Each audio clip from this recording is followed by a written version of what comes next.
Hey there guys, and welcome back to Alex Invest. Today the markets are trading higher.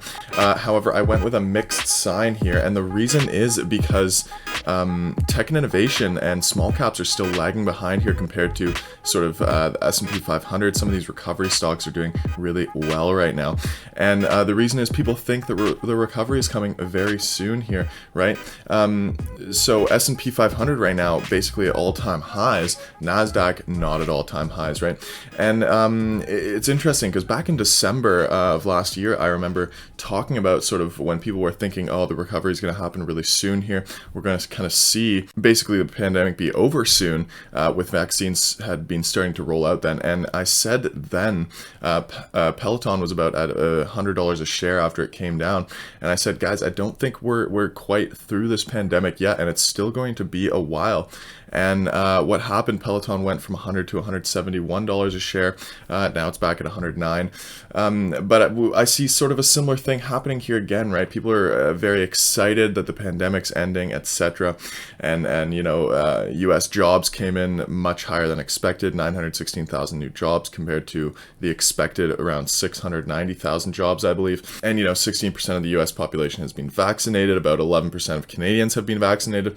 And so things are happening, but it's, I think, still going to be a while until we see sort of, you know, and I think this is going to be years really until we see kind of us get back to those pre-pandemic levels, those normal levels there. And even then, I think we have changed as a society in general, right? So something to keep in mind there. And I do think we're going to see rotation back into tech, back into innovation here moving forward. So nothing to be too worried about. And again, along the lines of what Kathy Wood here says, right?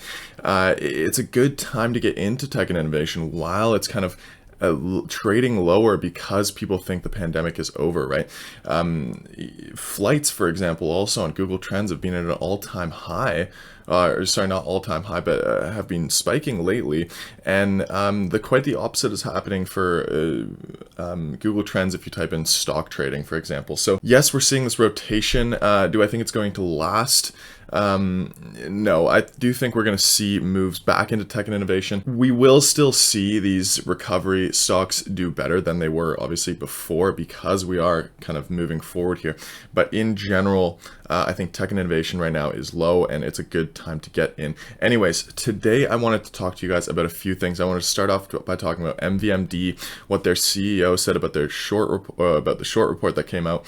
Just a quick clip there. I want to talk to you guys about CMC and the warrants that were accelerated to a closer expiry date. And then I want to talk to you guys about Hillcrest Energy Technologies, HEAT, or Hillcrest Petroleum, otherwise known as, which just changed essentially their name and their stock ticker, right? So their new stock ticker is HEAT.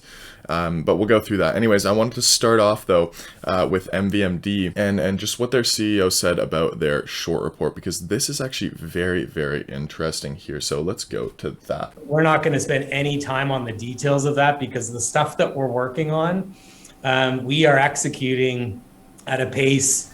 There's nothing I said we would do that we're working on that we haven't done.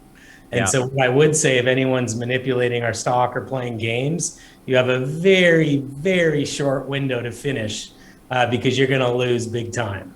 So that right there, very short window until you're going to lose big time. Now that to me says that some big news is coming out soon, right? And things are going to start happening there, and we're going to start seeing some bigger revenues coming in, likely through their Ivectisol lane there, right? And what they're doing there in Bangladesh, etc. So that is just so powerful to me, the fact that he says, oh, you guys are going to lose big time if you continue your short positions here. And then he says, we're working at a pace, and then kind of stops his sentence there. But assumingly they're working at a very efficient pace here, and they're moving quite quickly through a lot of these processes, even the FDA processes, right? They're speeding through these, and once we get to the end of those, we're going to see that come out as news. We're going to see probably some big partnerships coming in with MVMD, and that is just going to push up the share price a lot, in my opinion.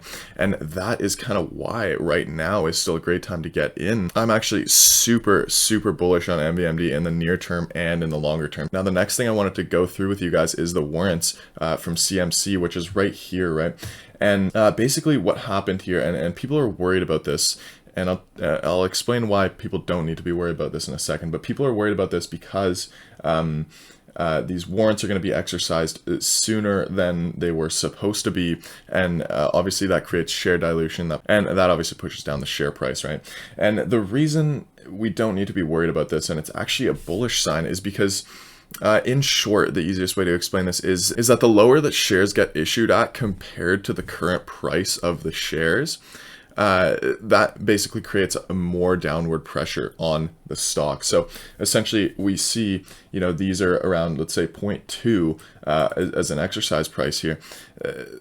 Compared to the price now, we see a decent amount of dilution from that because it's 80 cents right now. But say the price of CMC is $2, then the exercise price of 0.2 is going to have a much higher effect, a downward pressure on the share price than it would have right now. And so the fact that these warrants are being accelerated so they expire earlier is actually kind of a bullish sign, in my opinion, because it shows that CMC wants to get rid of these warrants, get these warrants exercised now before we kind of have a much bigger run in the share price out of some news, etc. Right? In general, in my opinion, they don't need the money or anything like that. As CLO has said, as their CEO has said, they want to start building their own plants with their own capital on top of the JVs, right? And that just shows that they really don't need a lot of this extra capital. And because of that, I think the sooner that these get exercised, kind of the better it ends up being for CLO in the long term. Keep that in mind. I don't think people should be too worried about those warrants. It's about under 30 million in exercisable warrants. So yes, there's going to be a decent amount of share dilution from that, but the sooner that happens, the less downward pressure we're going to see, essentially. Now, there's two more things I wanted to mention to you guys, right? First of all, Hillcrest Petroleum, or new ticker HEAT, and we'll explain that first. So essentially, they've just now moved to the listing on the CSE instead of the TSXV. They are now trading under the symbol HEAT.cn, HEAT.cn, right? And they have a new name, Hillcrest Energy Technologies, right? But they're still transitioning over to kind of this clean energy solutions company that they want to become here with their kind of AC/DC, anigo deal, etc., building that sort of energy storage system there. But before they get there, they still need some capital. They still need some cash in order to kind of make all those things happen, right? And that's why this recent announcement here on March 30th, they are now drilling in their new well for about 100 barrels of oil every day, is quite bullish for the near term, because this gets them some of these revenues they need to turn into extra capital, which they can then use in order to expand, for this anigo deal, for the other deals that they're looking to make here, so they can actually move into this clean energy space, which they aren't really currently in yet. So good things there. It's nice to see that they are finding oil in their well here, and I'm bullish. I think we're going to see some big news coming out on the anigo deal in the near term, because remember, I said this in my first video on HRH, where essentially we get the name change, we get the listing change onto the CSE, and then the next step is that anigo deal, right? Now, I can't tell you guys when it's going to happen, but I think within the next month here, we should see that news come out. And when we do, I think we're going to see the share price move up quite heavily from there. So that is that. Finally, FCEL, right? Missing targets here for Q1. They are coming down. We're at about $14 right now a share.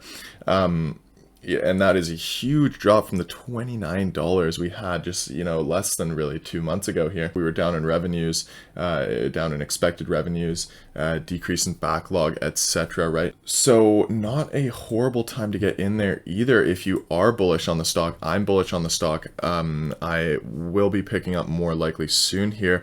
May actually pick up an option or two as well on FCEL. So I am keeping an eye on that. If we kind of see it continue downwards as we are currently, then that would be a good sign that I have picked up probably 1 or even 2 options calls. So that really is going to do it for today, guys. I hope you liked the video. If you did, please like, subscribe, and leave me a comment as always. And other than that, I hope you guys have a fantastic day, and I will see you guys on Wednesday.